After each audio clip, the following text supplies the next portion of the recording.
Today we're going to be talking about financial abusive relationships. What is financial abuse? Financial abuse is a form of domestic violence. It often begins softly and progresses over time. It's part of a pattern of abusive behavior used to gain and maintain power and control within the relationship. It often traps the survivor in the relationship. 99% of survivors report experiencing financial abuse. What are some of the tactics that abusers use to do financial abuse? They steal money from survivors and or their families. They force survivors to work and hand over any income, assets, or benefits. They might forbid survivors from working or getting an education. They control how money is spent, making all financial decisions. And they might withhold financial information. They might force survivors to sign or file fraudulent legal documents or benefits, and interfere with their job or work performance. They might also prevent survivors from obtaining or using credit cards or debit cards.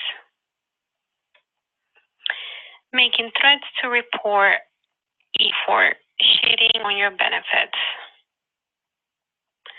Overusing credit cards and refusing to pay the bills. Now we're going to go on to talking about how a healthy relationship looks.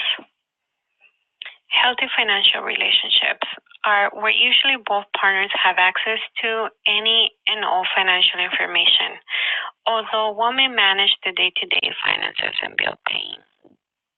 For example, it might be easier for a survivor to access all the bank information from her account and make the bills from her debit card or credit card, but this doesn't assume that the survivor is responsible for all the debt.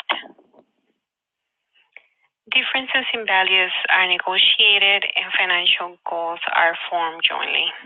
This means that when in a relationship, both partners have the same goals and the same responsibilities. Both partners respect that decision-making is equal, despite one partner may earn more or be the sole financial provider. This means that if they're in a relationship and they decide to buy a car, that they both agree in buying the car and the responsibility is equal to both. Both have access to their own money. They do not need to ask permission or hide their day-to-day spending.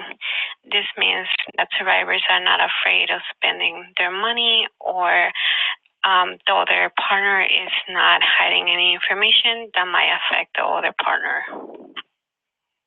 Large purchases or long-term decisions are made jointly. Now that we have seen how a healthy relationship can look like, let's continue talking about economic empowerment. Remember that doing the work begins with you. So let's take a look at a self-assessment for advocates. Committing to empowering yourself economically can also support the survivor. Before working with a survivor, ask yourself these questions. What are my current economic goals? What are my current economic needs? What are my fears? What is my credit situation like? What are my economic triggers? What skills do I need to increase to do effective economic advocacy? Committing to doing economic work yourself can also support the survivor. Create a cost of living plan for yourself. Track your own expenses. Order and review your own credit report. Talk about any safety concerns. Create long, medium, and short-term financial goals. Talk with someone about your financial efforts, and mainly advocate for yourself economically as well. We care deeply about survivors with whom we work. We want the best for their lives. We want safety in their lives, in a broad sense, including financial. and we want survivors to make sound financial decisions. But always think about the survivors as well and their own situations. It may be intimidating and overwhelming to talk about their financial situations, and survivors feel judged, ashamed, or embarrassed. Here we're leaving some tips for conversation starters with survivors. Always start with open ended questions. Give them private space if they're going to be talking about disclosures about their financial situations. Always have humility and curiosity. Tell them, tell me more about to talk about their situation. What did it mean to you to have that done? Or what did it mean to have made that purchase? How has your partner impacted your situation? I want to understand. I hear you saying. These are just some of the tips that we give you to start conversations with the survivors, but always think about their own situation and honor their decisions. Safety requires economic security, and those with less disposable income have fewer choices and a more challenging time escaping dangerous relationships. Survivors face housing discrimination, wrongful eviction, bad credit, past unlawful detainers, nuisance ordinances, outright denial of rental due to DV status. And 70% of women receiving public welfare report abuse.